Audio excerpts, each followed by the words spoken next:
በዓለም ላይ ካሉ የቅንጦት መዳረሻዎች ዱባይን፣ ማልዲቭስን ወይም የፈረንሳይ ሪቪየራ የሚያውቅ መንፈስ ወደ ኢትዮጵያ አዲሶች የገበታ ለሀገር ፕሮጀክት ሲገባ የመደነቅ እስትንፋሱን ሳይለቅ አይቀርም። እነዚህ ቦታዎች እንዲሁ ማረፊያዎች አይደሉም። የኢትዮጵያ ቀደምት የጥበብ ውበት ከዓለም አቀፍ ዘመናዊ መዋቅር ጋር በፍቅር የተጋቡባቸው ሕያዋን ስነ ስዕሎች ናቸው። የምስራቅ አፍሪካ የምድር ገነት ደጆች ተከፍተዋል።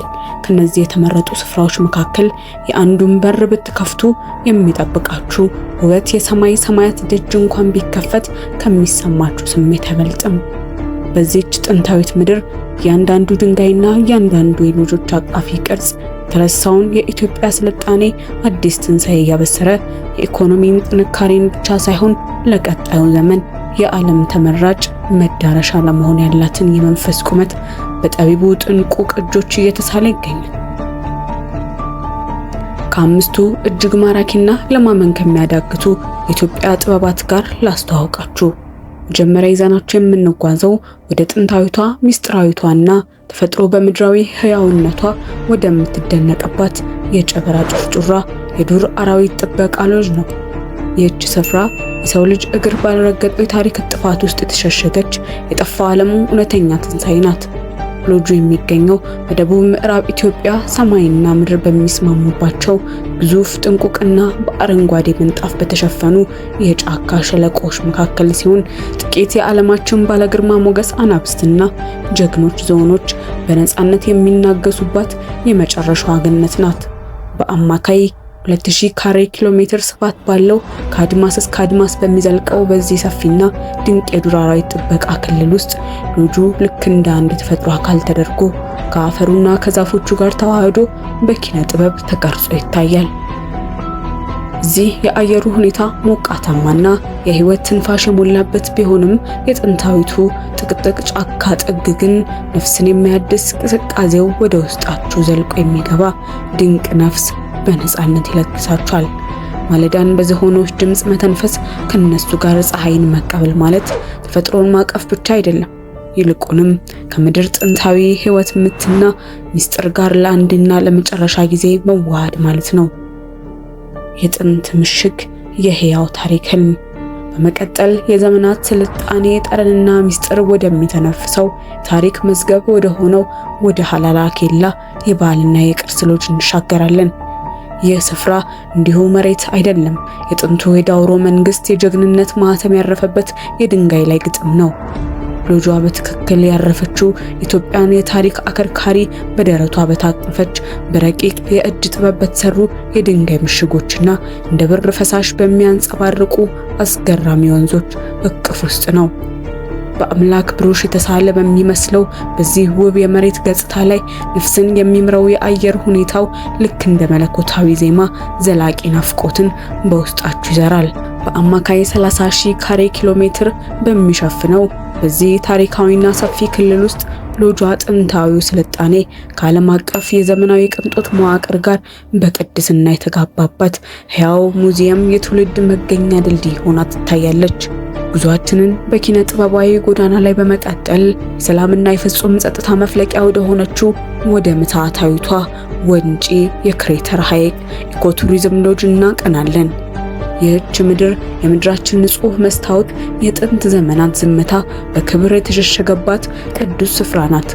ሎጇ ግርማ ሞገስ በተጎናጸፉ ረጅም ተራሮች አናት ላይ ሰማይን እንደ መጋረጃ ተገን አድርጎ በሚገኘውና የአምላክን የጥበብ እጅ በሚያሳየው አስደናቂው የወንጪ ክሬተር ሐይቅ ዳርቻ ላይ በቅንጦት አርፋለች።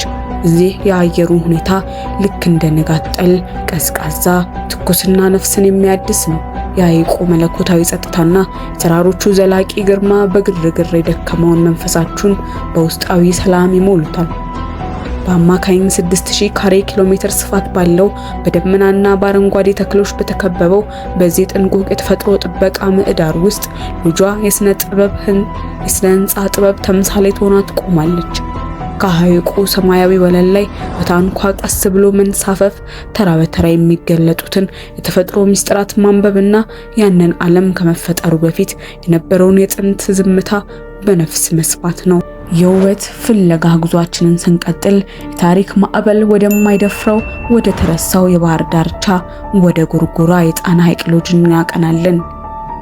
ይህች ምድር እንዲሁ ስፍራ አይደለችም። የተረሳው የዘመናት ታሪክና የነገስታት ህልም በክብር የነቃባት ሕያው የትንሣኤ መድረክ ናት። ሎጇ ግርማ ሞገስ ከተጎናጸፈውና ምስጢርን በደረቷ ካቀፈው ታሪካዊው የጣና ሐይቅ ሰሜናዊ ጫፍ ላይ በጥንታዊ አብያተ ክርስቲያናትና ምስጢራዊ ገዳማት አጥር ውስጥ የባህልና የመንፈስ ቅዱስ ጥግ ሆና ተገንብታለች። በተፈጥሮ እጅግ ማራኪ የተረጋጋና ልክ እንደ ሐር የለሰለሰ የአየር ሁኔታ ያለው ይህ ቀጠና ድንቅ የተፈጥሮ ውበት ከዓለም አቀፍ የኪነ ህንፃ ጥበብ ጋር እጅና ጓንት ሆኖ የተሳሰረበት የሰላም ወደብ ነው።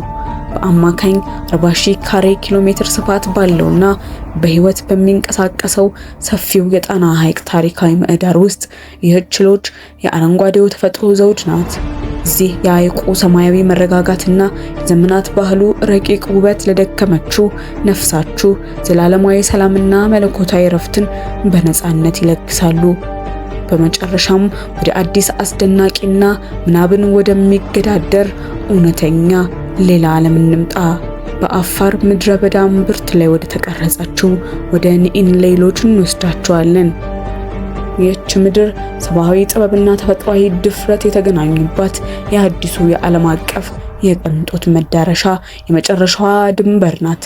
ሎጇ ግርማ ሞገስ ባለው የኢትዮጵያ ታላቁ የስምጥ ሸለቆ እምብርት ምስጢራትን ሁሉ አቅፎ በዝምታ በሚኖረውና ማለቂያ በሌለው የአፋር ምድረ በዳ ሰፊ ወለል ላይ በታሪካዊና ኃይሉ የፈንታሌ እሳተ ገሞራ እግር ስር እንደ አንድ የከበረ ዕንቁ አርፋለች።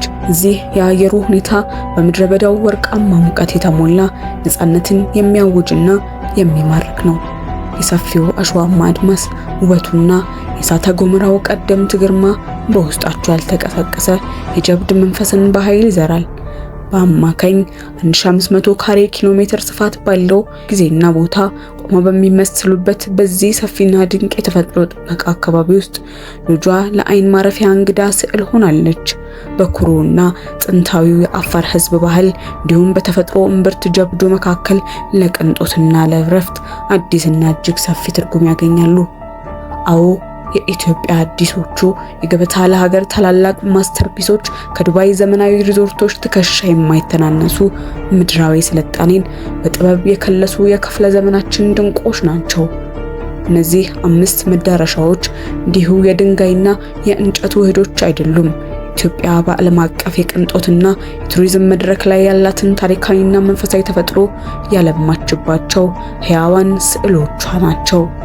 እዚህ ኢትዮጵያ ውስጥ ተፈጥሮ ሰላምን አይለግስም፣ ራሱ ሰላም ሆኖ ያቅፋቸዋል።